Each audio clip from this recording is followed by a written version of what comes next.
자, 오늘 본문 말씀을 가지고 이렇게 하나님의 은혜를 구하라라는 제목으로 함께 은혜를 나누겠습니다. 함께 우리 제목을 따라 하시겠습니다. 이렇게 하나님의 은혜를 구하라. 한 번 더 따라 하십니다. 이렇게 하나님의 은혜를 구하라. 네, 감사합니다. 사랑하는 여러분, 우리가 예수를 그리스도로 믿어 하나님의 자녀가 되는 순간부터 우리에게는 놀라운 특권들이 생깁니다. 몇 가지 중요한 것만 말씀을 드리면, 먼저 죄인인 우리가 심판장이신 하나님께 의인으로 인정을 받아 구원을 받고 영생을 얻습니다. 기가 막힌 은혜죠. 우리가 무엇으로 구원을 얻겠습니까? 전적인 하나님의 은혜의 선물입니다. 또한 성령 하나님께서 우리를 고아처럼 내버려 두지 아니하시고 하나님의 나라가는 그날까지 우리를 지키시고 보호하시고 우리와 함께 하실 것입니다. 사랑하는 여러분, 천하 우주 만물을 창조하신 창조주 하나님, 나보다 나를 더 사랑하시는 하나님이 평생 동안 하나님의 나라가는 그날까지 이 세상에 우리 숨이 붙어있는 그 순간까지 지키시고 보호하시고 우리와 함께 하신다니요. 이것도 대단한 은혜와 축복입니다. 무엇보다 우리가 예수를 그리스도 믿어 하나님의 자녀가 되는 그 순간부터 이제 하나님과 우리의 관계가 화목해집니다. 그래서 죄인일 때, 불의와 진노의 자녀일 때는 하나님과 대화할 수 없었고 교제할 수 없었고 우리가 기도해도 기도를 듣지 아니하셨는데, 이제 우리가 하나님의 백성이 되고 하나님의 자녀가 되었어. 하나님과 교제하고 하나님과 대화할 수 있게 되었어요. 하나님과의 관계가 회복이 됐습니다. 이제 기도하면 하나님께서 우리에게 은혜를 부어 주실 것입니다. 놀라운 특권입니다. 기도하면 응답하시고 기도하면 우리에게 은혜를 주신다. 놀라운 특권입니다. 오늘 본문인 이 출애굽기 16장은요, 먼저 배경에 대해서 말씀해 드리면, 시간적으로 볼 때 시간적 배경은 이스라엘 백성이 출애굽을 한 후 430년간 이집트에서 종로로 노예 생활하다가 자유를 얻은 이후 한 달이 지난 시점에 일어난 사건입니다. 출애굽 후 한 달째 되던 시간이 흘렀을 때 일어난 사건이에요. 공간적인 배경 장소에 대해서도 말씀을 드리면, 이 출애굽한 이후 이집트를 떠나 이제 가나안 땅, 약속의 땅으로 가는 과정에서 엘림이라는 오아시스로부터 시작해서 시내산이라는 산 사이에 이르는 그 중간 지점에 있는 신이라는 광야에서 일어난 사건입니다. 이스라엘 백성이 출애굽한 후 한 달 정도 지났을 때 이 신광야라는 곳에 머무는 그 때에 오늘 본문 말씀에 보면 다음과 같은 사건이 일어나게 됩니다. 이스라엘이 민족이 이집트를 떠나고 한 달째가 되자 그들이 가지고 왔던 모든 식량이 다 떨어졌어요. 그렇죠? 급하게 나오던 관계로 많은 것을 갖고 나오지 못했어요. 그리고 많은 것을 또 소유하지도 못했었고, 한 달 정도 지나자 가져온 식량이 다 바닥이 났어요. 그리고 그들이 지금 거하고 있는 곳은 물 한 모금 제대로 마실 수 없고 풀 한 폭이 제대로 나지 않은 광야입니다. 그러자 그들이 오늘 본문 말씀에 보면 절대 하지 말아야 할 말과 행동을 하나님 앞에서 이제 하게 됩니다. 오늘 본문 2절과 3절을 함께 읽겠습니다. 이스라엘 자손 온 회중이 그 광야에서 모세와 아론을 원망하여 이스라엘 자손이 그들에게 이르되, 우리가 애굽 땅에서 고기 가마 곁에 앉아 있던 때와 떡을 배불리 먹던 때에 여호와 손에 죽었더라면 좋았을 것을 너희가 이 광야로 우리를 인도해 내어 이 온 회중이 줄여죽게 하는도다. 아멘. 원망과 불평을 막 쏟아내기 시작합니다. 하나님께서 세운 모세와 아론을 향해서 왜 우리를 이곳까지 데리고 왔느냐, 우리를 죽을 곳이 없어서 이곳까지 끌고 왔느냐 하며 모세와 아론을 원망하고, 모세와 아론을 원망했다는 건 하나님을 불신한다는 거예요. 그런데 그들은 불과 몇 주 전에 홍해 바다가 갈라지는 기적을 보았던 사람들입니다. 그리고 불과 며칠 전에는 오아시스가 물이 아주 써갖고 마실 수가 없었는데 그 쓴물을 하나님께서 단물로 순간 바꿔주셨어요. 온 이스라엘 민족이 아주 풍족하게 이 물을 마셨던 그런 기적을 체험했던 그런 사람들이었어요. 불과 몇 주 전에 그런 하나님의 능력, 불과 며칠 전에 그런 기적을 체험하고 나서도 지금 당장 배가 고프다고 원망과 불평과 또 하나님을 향한 불신앙을 내비치고 있어요.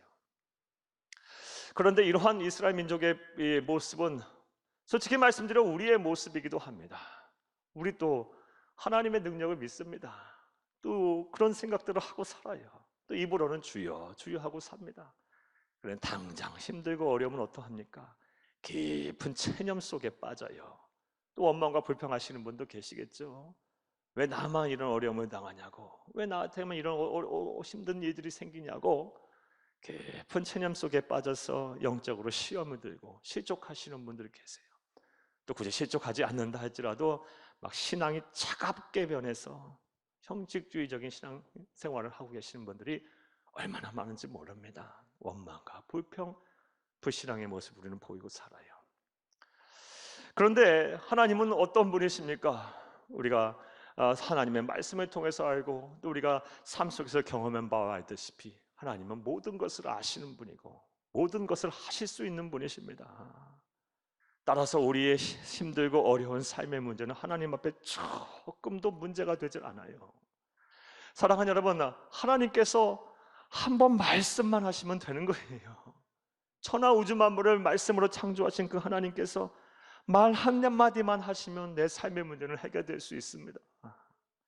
하나님께서 한번 만지시기만 하면, 한번 터치하시기만 해도 우리의 답답한 현실이 그냥 시원하게 말끔하게 문제가 해결되는 것입니다.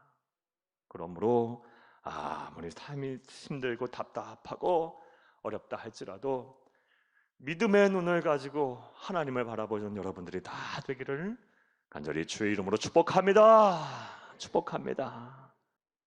사랑하는 여러분, 하나님은 이렇게 배고파하며 하나님을 향하여 원망과 불평을 쏟아내는 이스라엘 백성들에게 은혜를 베푸셔서 말씀드렸다시피 광야 40년 동안 날마다 만나를 먹이시고 메추라기 때를 보내서 메추라기를 먹게 하셨어요. 물 마음껏 먹고 마시게 하셨어요.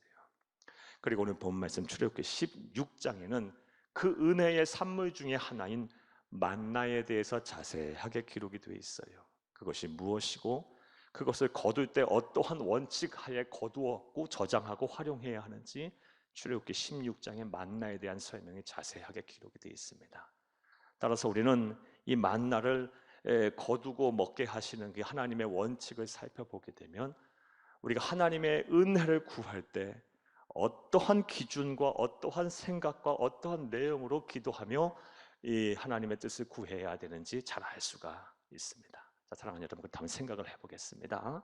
우리가 하나님의 은혜를 구할 때, 이 은혜를 구하는 건 하나님의 백성으로서의 특권이에요. 이 은혜를 구할 때 우리는 어떠한 내용의 기도를 해야 할까요? 자, 이제부터 따라 하시겠습니다. 첫째로, 날마다 내게 일용할 은혜를 주옵소서라고 기도해야 합니다. 여러분, 하나님의 은혜를 구할 때 이 기도를 꼭 하셔요. 날마다 내게 일용할 은혜를 주옵소서. 날마다 내게 일용할 은혜, 오늘 하루에 필요한 은혜를 꼭 주옵소서라고 기도하시는 여러분 되기를 간절히 주의 이름으로 축복합니다. 사랑하는 여러분, 이스라엘 백성이 광야 40년 동안 먹었던 만나는 어떻게 생겼고 또 어떤 맛일까요? 이것에서 정확히 아는 사람은 없습니다. 왜냐하면 지금 만나가 남아있지 않기 때문에 그래요. 따라서 우리는 하나님의 말씀에 근거해서 이 만나가 어떻게 생겼고 또 어떤 맛인가 유추해 볼 수밖에 없어요. 오늘 본문 31절을 함께 읽겠습니다. 이스라엘 족속이 그 이름을 만나라 하였으며 가시같이 희고 맛은 꿀 섞은 과자 같았더라. 아멘. 만나의 모양이 가시같이 희었다라고 기록이 되어 있어요. 그리고 오늘 14절 말씀해 보면 작고 둥근 것이 서리 같았더라라고 성경은 기록을 하고 있고요. 가시는요, 중국과 동남아 사람들이 많이 먹는 풀인 고수풀이에요. 고수풀 말이에요. 고수풀의 씨앗, 아주 흰 동그란 작은 씨앗을 말해요. 모양은 대체로 그렇게 생겼고요. 그리고 맛은 어떻답니까? 꿀 섞은 과자 같았더라. 그러니까 입에 넣기만 하면 그냥 막 녹아버리는 거예요. 이 세상에서 먹을 수 없어요. 천국에 가서 이제 실컷 드세요. 예, 사랑하는 여러분, 이 만나를 새벽마다 날마다 하나님께서는 내리셨어요. 그리고 이스라엘 백성들은 그것을 날마다 일용할 양식으로 거두었어요. 따라서 우리는 이 만나가 하나님께서 주신 일용한 은혜임을 알 수가 있습니다. 자, 그런데 생각해 보면 이 만나를 통해서 또 알 수 있는 바와도 같이 우리가 생각해 보면 정말 우리에게 필요한 은혜, 우리를 살리는 은혜는요, 날마다 우리에게 있어야 할 일용할 은혜입니다. 예, 이 은혜를 우리가 구해야 돼요. 따라서 우리는 날마다 나에게 일용할 양식, 일용할 은혜를, 나에게 또 시간해 주시고 오늘 필요한 일들을 하게 하시고 오늘 또 일할 수 있는 건강을 주시고 시간을 주시고 생명을 연장해 달라고 우리는 날마다 우리는 일용할 은혜를 구해야 할 줄로 믿습니다. 이것은 우리 주님께서 우리에게 가르쳐 주신 주기도문과 예맥도 상통합니다. 우리 예수님께서 제자들에게 또 우리에게 기도를 가르치시면서 어떤 기도를 하라고 말씀하셨습니까? 날마다 일용할 양식을 주옵시고 기도하라고 말씀하셨어요.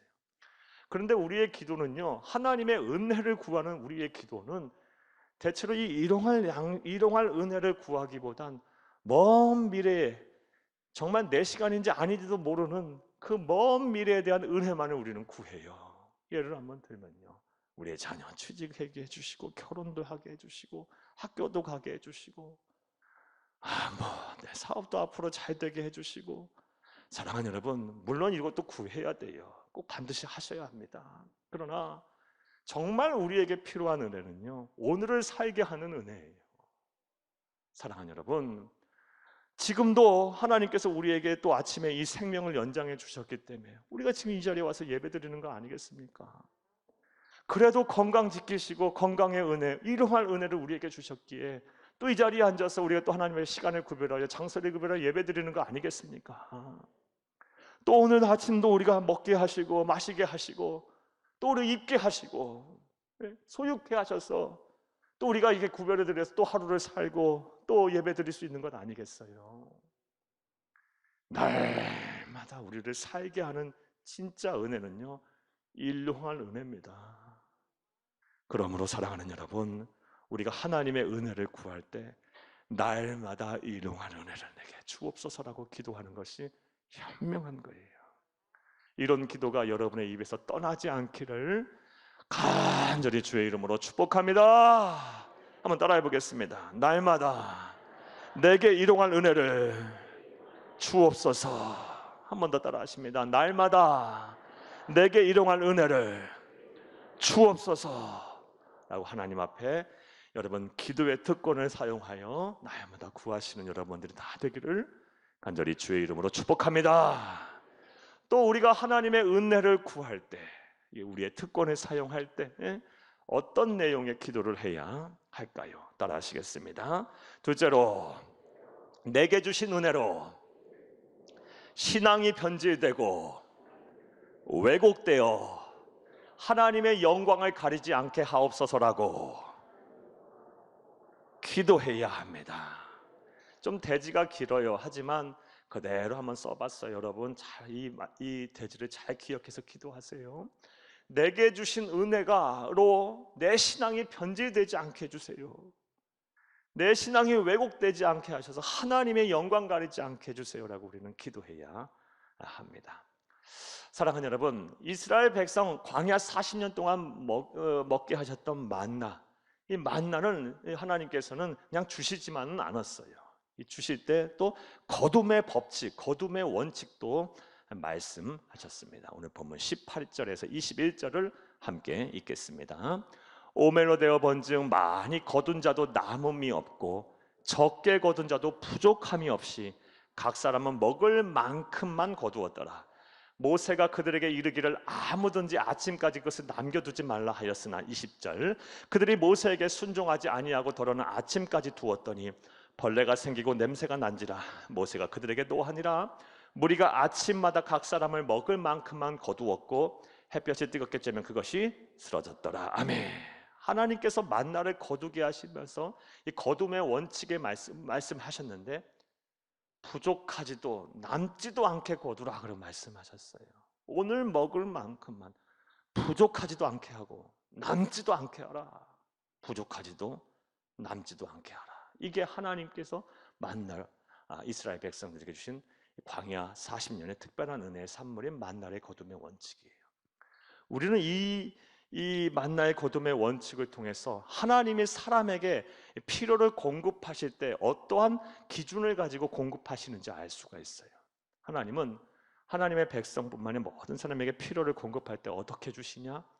부족하지도 때로는 남지도 않게 주세요. 균형 있게 주세요. 물론 예외는 있어요. 막 넘치도록 흐르고 누르고 넘기도록 안겨주실 때도 있어. 넘치도록 안겨주실 때도 있어요. 하지만 대체로 사람들에게 이 은혜를 주실 때는요, 부족하지도 않게 하시고 남지도 않게 하세요. 저는 목사로 살면서 이것을 정말 많이 체험해요. 정말 부족하지도 않게 주시고요, 남지도 않게 주세요. 이게 참 놀라운 은혜인 것 같아요. 사랑하는 여러분, 그런데 말씀을 여기까지 듣고 이렇게 생각하실 수 있어요. 그럼 하나님은 다 우리가 평범하게 살라는 건가? 부자로 살지 말라는 건가? 부유하게 살지 말라는 건가? 이렇게 생각을 하실 수가 있어요. 그런데 이것 또한 잘못된 생각이에요. 하나님은 우리가 부유하게 살기를 원하세요. 이게 하나님의 뜻이에요. 이것은 고린도후서 8장 9절 말씀을 통해 알 수 있습니다. 함께 읽겠습니다. 우리 주 예수 그리스도의 은혜를 너희가 알거니와 부유하신 이로써 너희를 위하여 가난하게 되시면 그의 가난함으로 말미암아 너희를 부유하게 하려 하심이라. 우리를 부유하게 살게 하시기 위해서 천하 우주 만물을 창조하시고 소유하신 그 하나님이신 예수님께서 가난하게 되셨다는 거예요. 그러니까 우리가 부유하게 사는 것이 하나님의 뜻입니다. 자, 이게 하나님의 뜻임에도 불구하고 왜 하나님은 우리의 필요를 채우실 때, 우리에게 은혜를 주실 때 왜 부족하지도 남지도 않게 하실까? 또 그것을 구하게 하실까요? 부유하게 사는 것이 하나님의 뜻이에요. 하지만 이 부요함으로 인해서 내 신앙이 변질돼서 하나님을 멀리하고 이 신앙이 막 침체가 되고 그리고 막 실족하게 된다면 내가 받은 하나님으로부터는 은혜는 이게 은혜가 아니라 저주죠. 또 반대로 하나님의 백성이 그래도 어느 정도 삶의 규모를 갖추고 살아야 되는데 너무 가난해서 막 자녀들이 또 부모 형제들이 너 예수 그렇게 잘 믿는데 너 네 사는 꼬라지를 봐라, 꼴을 봐라. 이게 뭐냐 이게. 이러면 또 전도와 선교의 문을 막는 거고요, 하나님의 영광을 가리는 거예요. 이것도 아닌 거예요. 그래서 우리는 이 아굴의 신앙을 잘 본받아 하나님 내게 은혜를 많이 주옵소서. 하지만 그것으로 내 신앙이 변질되지 않게 해주시고 하나님 또 내게 은혜를 적게 주시면 그것으로 인하여 왜곡돼서 신앙이 왜곡돼서 전도와 선교의 문이 막히고 또 하나님의 영광의 가리가 두려우니 너무 안 주셔도 안 되겠어요 라고 부하게도 마시고 가난하게도 마시고 부족함 없이 남김없이 하나님 주시옵소서라고 기도하는 귀하고 복된 성도님들이 다 되기를 간절히 주의 이름으로 축복합니다. 한번 따라해 볼까요? 내게 주신 은혜로 신앙이 변질되고 왜곡되어 하나님의 영광을 가리지 않게 하옵소서. 이런 기도가 저와 여러분 가운데 꼭 있어야 할 줄로 믿습니다. 자, 또 우리가 하나님의 은혜를 구하는 것, 이게 우리 그리스도인의 특권이라 말씀드립니다.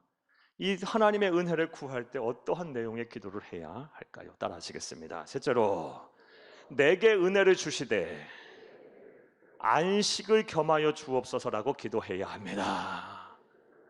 안식이 뭐예요? 쉼이에요. 마음의 평안이에요. 하나님 내게 은혜를 주시되 돈도 주시고 재물도 주시고 명예도 주시고 많은 일거리도 주시고 많은 좋은 사람도 만나게 하시고 다 좋아요. 건강도 회복시키고 뭐도 해주고 뭐도 해주세요 하되 뭘 겸하여 달라? 안식을 겸하여 주세요. 쉼을 허락하여 주세요라고 기도하는 귀하고 복된 성도님들이 다 되기를 바랍니다. 사랑하는 여러분, 이스라엘 민족에게 앞서 다시 본문의 말씀에 돌아가 보면 광야 40년간 이 만나를 하나님께서 은혜의 산물로 먹이게 하시면서 이 거둠의 법칙, 앞서 날마다 부족하지도 남지도 않게 거두게 하셨는데, 또 다른 이 거둠의 법칙도 원칙도 하나님께서 말씀을 하셨어요. 매일매일 새벽마다 나가서 노동하여 그것을 거두게 하셨어요.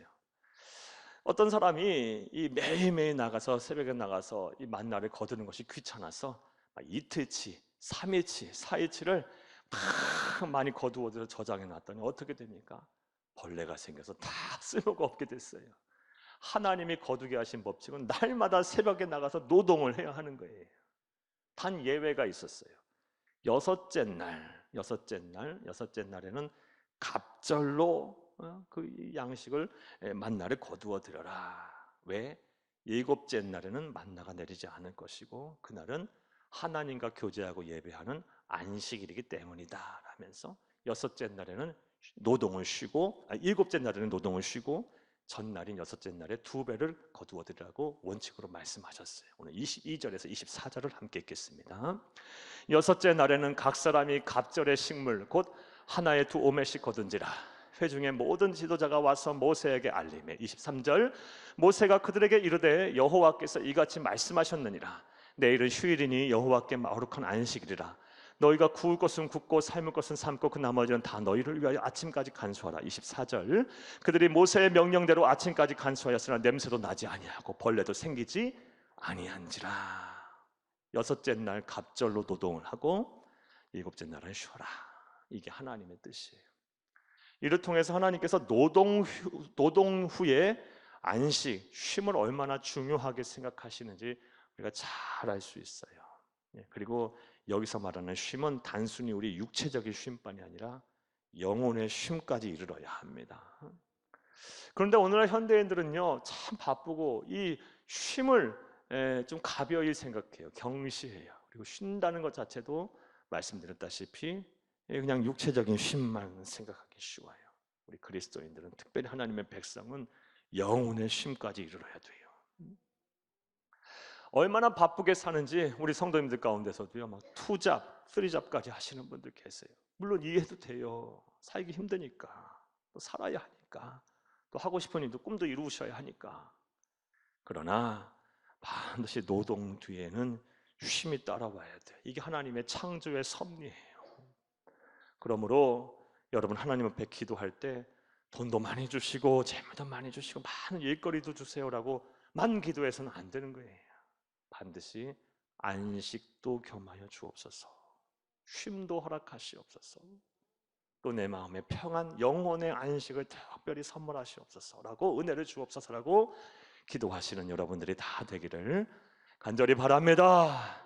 할렐루야. 자, 이제 말씀을 맺겠습니다. 사랑하는 여러분, 오늘은 우리 하나님의 백성의 특권인 이 하나님의 은혜를 구하는 기도를 어떻게 해야 하는지에 대한 말씀을 드렸어요. 여러분 하나님의 나라 가는 그날까지 이 특권을 잘 활용하셔야 돼요. 천하 우주 만물을 소유하신 그 하나님 앞에 하나님의 은혜를 구하세요. 우리 자녀들에게는요 일반적인 은총 은혜 외에 특별한 은혜를 주시려고 하나님 작정하셨어요. 이후에 우리가 어떤 기도를 해야 합니까? 날마다 내게 일용할 양식을 주옵소서라고 기도하세요. 물론 미래 앞으로의 우리가 받아야 될 은혜도 구해야 하지만 정말로 우리에게 필요한 은혜는 오늘을 살게 하는 은혜예요. 이거를 간과하면 안 돼요. 오늘을 살게 하는 정말 내게 필요한 은혜를 내게 달라고, 일용할 은혜를 달라고 여러분 날마다 기도하시고, 그리고 내게 주신 은혜로 내 신앙 변질되지 않게 해달라고 기도하세요. 내 신앙이 변질되고 왜곡되어 하나님 영광 가리면 그것이 무슨 은혜예요? 세상 사람들처럼 이 세상이 전부인지 알다가 영원한 사망에 이르는 거예요. 하나님 마음 아프게 하는 거예요. 또 우리의 심령이 잘 될 수가 없어요. 내 신앙이 변질되지 않게 해주시고 왜곡되지 않게 해주시며 내 하나님의 영광 가리지 않게 해달라고 기도해야 하고, 무엇보다 은혜를 주시되 안식까지 겸하여 주옵소서라고 기도하는 여러분들이 되길 바랍니다. 그리하면 이스라엘 민족에게 광야 40년 동안 날마다 은혜의 산물인 만나를 비처럼 내리셨던 하나님께서 우리에게도 이 하늘의 문을 활짝 여시고 하늘 보고를 여시고 특별하신 은혜를 날마다 비처럼 내리실 거예요. 그리하여 우리의 막 삶이 풍성해지고 우리의 영혼이 막 만족하게 될 것입니다. 이런 축복이 저와 여러분의 복이 되기를 간절히 주의 이름으로 축복합니다.